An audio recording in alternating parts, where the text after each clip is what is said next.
From this to that, part 2, how I season my cast iron. This method goes for any cast iron that I use. Part 1, where I actually cleaned these, is tagged in the captions below. Now this is going to be for any piece of cast iron that needs to be seasoned. It does not matter if your piece is new, old, or used. If food sticks to your cast iron, it's because it's not seasoned. If the piece does not have rust or if it's new, I'll put it in a sink of hot soapy water and I'll give it a good scrubbing with the stainless steel scrubber or a Brillo pad, inside and out. I'll give it a good rinse and then I'm going to dry it as well as I can with a clean towel or a paper towel. Once it's dry, take a clean paper towel and wipe it to make sure that there's no residue left on the paper towel. I want everything to be nice and clean. Immediately take it over to the stovetop. Set my burner on a low-medium setting. I'll let my piece warm up until it's nice and warm to the touch and completely dry. We want it to be bone dry. So now we're ready for seasoning. So if you're coming over from part 1, this is where you're going to start. And here's your disclaimer.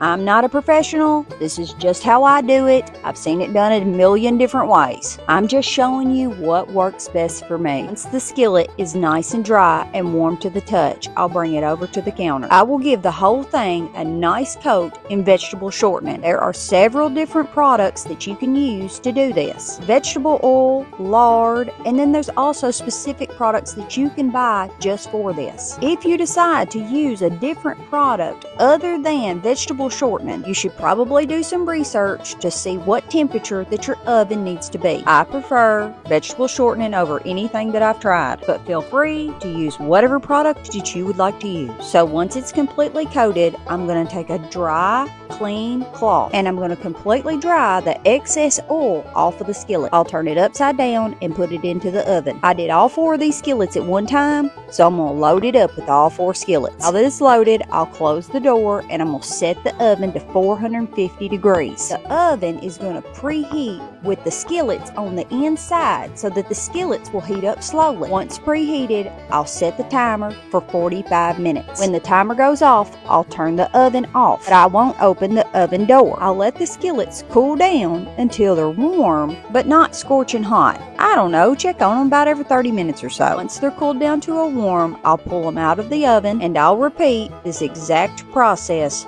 2 more times. So I'll do the shortening, dry it, put it in the oven, 3 times total. The 3rd and final time that I do this, I will not open my oven until the next morning. And when I do, this is exactly what she comes out looking like.